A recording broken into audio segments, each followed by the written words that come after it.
Can you see Sky? Welcome back to the channel, guys. I hope you're all well. So we are on the road this week. Me and Sky have booked a couple of nights away in a wee shepherd's hut right at the top of Scotland in Dunnet, and we've just stopped off at our first stop in Golspie. And it's a wee walk. It's probably about an hour, called Big Burn, I think, and it was lovely. I was a lot more better. It was there was a lot more to it than I was expecting. It was beautiful gorge, all these beautiful footbridges and a waterfall and loads of bluebells, and yeah, it was just it was stunning. So I highly recommend if you're up this way. It's literally just off the A9. Typical me, I took the wrong turn though. I ended up in a hotel. I was like, that's not where I'm meant to be. But we got here in the end. So yeah, this week, this is what we're going to be doing. We're going to be pootling around the north of Scotland. John O'Groats is right on the tip top of Scotland. And we are excited, and I deliberately booked a solo trip because I think it's important for me to prove that I can still do things by myself, even though I'm in a relationship. And I think I am fairly confident. Both me and my partner are quite independent-minded people. But it's just nice sometimes. And as we all know, I love time alone, or at least time alone with Sky. As an introvert, so this is a bit of time to kind of refresh, feel re-inspired, and slow down a bit. So excited to take you guys along with me.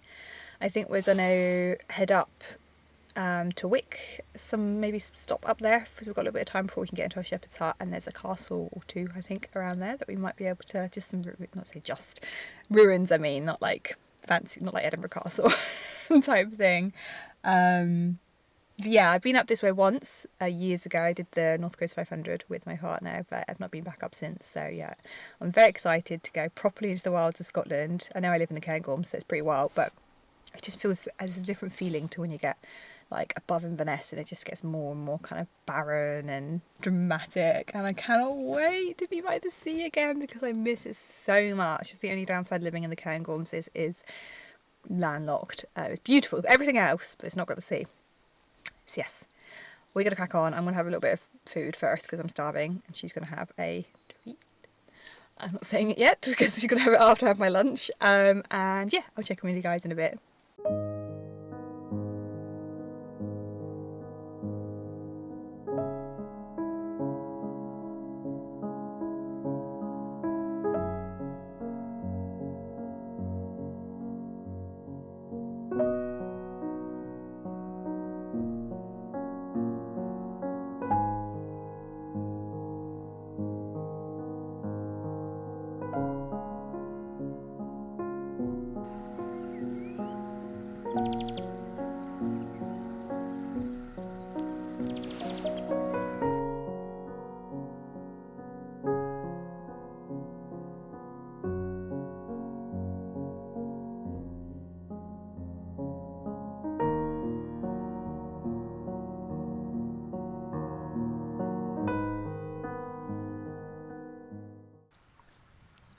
I mean, this. Can you see the stacks? Oh, here's Pie. It's going down. I'm not speaking to you. Come right down. Oh my god, it's so beautiful this morning. It's early, as per usual. It's about 6:30, I think, now. And we are staying just down the road from here. So I thought first thing we want to do this morning, have a wee bit of porridge and then head down. I'm just watching some gannets fly. That's lovely. We came here 5 years ago when we did the NC 500 trip, but it was November then because it was my birthday, and there were seabirds, but there wasn't a huge amount of wildlife about. There was actually a raven, but I've seen a few, but there was a really bold raven, and he used to, like, we were just sort of perched somewhere thinking he came like walking over to us, which is quite cool. But no, now there's nesting seabirds in the cliffs, which is amazing, and it brings back so many memories because I worked on a seabird island a few years ago now, 6 years ago, gosh, it's a long time, on the Farne Islands off of Northumberland in England, and the smell of the seabird poo and the seabirds was just like, sent straight back there. So it's been really lovely just to find that part of myself. I always think we've all got different parts of ourselves and it's triggered by the landscape we're in. So I've spent a lot of time in forests recently, which I love in the Cairngorms, but a part of me will always love the coast and the sea and the seabirds. I think part of it is because I grew up on a Scottish island and I miss it a lot. So being here is just magic. It's just magic. When I first saw the sea diving up, I actually got a bit emotional because I was just like, I'm home. So yeah, plan today is we are gonna potter about here for a bit. Brought my journal with me, might do a bit of writing, might just look at the birds and then go back to the tiny home. No, not go back to the tiny home, back to the shepherd's hut. Have a cup of tea and I'll give you a wee tour. Because I didn't last night. I got in and I was actually knackered and I was just like, I'll vlog tomorrow. We just had a simple supper, Sky and I, and went to bed.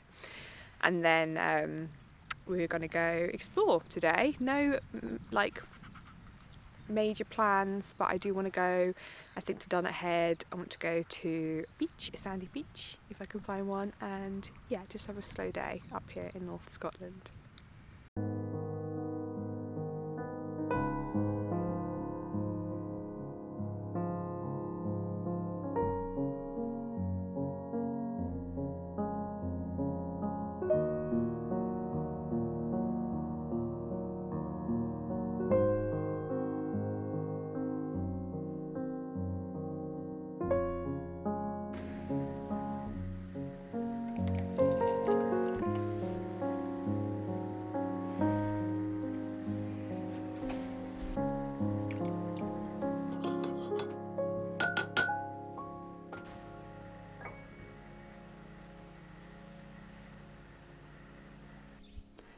Okay, so here is our little shepherd's hut. It's very, very cute. There is actually a hot tub. I don't really intend on using it, but it's quite cool. I'll give you a wee look inside. Sky, come on. Sky's out exploring. Sky, come in, let's go. Good cow. Right. Here we go. So, very cute. We've got a very high bed up here. You can climb up using these. I did not figure that out straight away. I was like, oh, I'll just launch myself up there. But yeah, very sweet little bed. Very comfortable bed, actually. And you got like a little window here and some shelves for storage, and there's also some shelves in there that I can put my clothes and a wee sort of space to hang coats in there. And then you've got the kitchen area right here. Nice sink. I've not done my dishes yet, so it's not quite as clean and tidy as it was when I arrived. But yeah, plenty of cupboard space. Another lovely view out the window. Can you hear the birds? I'm not sure you will be able to, but that's all you can hear up here. It's beautiful. And then a really good size cooker. Hob works just fine. And then around this way we've got a wee wood burner, which I haven't actually put on. I was thinking of last night because it was fairly cool, but I couldn't find matches. So I would say there's a couple of things, you know, I can't find matches.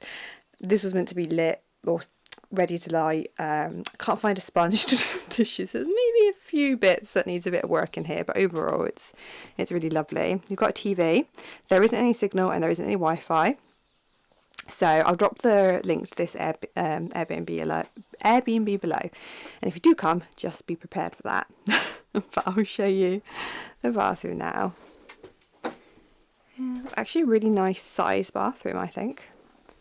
So yeah, just a toilet. And then really quite massive shower for a shepherd's hut anyway. Rainfall shower, very nice. And not limited hot water, which I've had in shepherd's hut before. It's been totally fine. And then another lovely view out of the window. So yeah, it's very cosy, very sweet. I think we're well settled in here for a couple of days.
we've had a really lovely day since we last chatted, and we've been to Dunnet Head. So that's an RSPB reserve, and it's the most northerly point in mainland Scotland, so that's always worth a visit. There's not a huge amount there, there's just a couple of viewpoints, and there's one that overlooks a cliff where you can see seabirds. So that's fun. Quite busy though. I always find this with these places where are proper tourist hotspots. I struggle with them a little bit because, you know, it wasn't exactly heaving, but the car park was quite full, which I was quite surprised at because it is only a random, I suppose it is Friday, but a random Friday in May, and it was fairly early. But anyway, we sort of pootered around there and sort of left quite quickly, and then we went to Dunnet Bay, which was more up my street because, as much as I think it is still popular, it's a really big beach, and we went down away from the campsite, so there was only a couple of dog walkers and stuff about, so we sat there and had some lunch, and yeah, it turned into a really nice day. So we were there for a wee while, and then on the way back, just up the road from there, we went around a wee forest walk. It's a community forest, I forgot what it's called. I'll link all these walks and places down below, but yeah, that was nice. I mean, I think with the forest it's potentially a bit less inspiring because I live in the Cairngorms, and in my opinion they're the most beautiful forests potentially in the world, or at least in Scotland.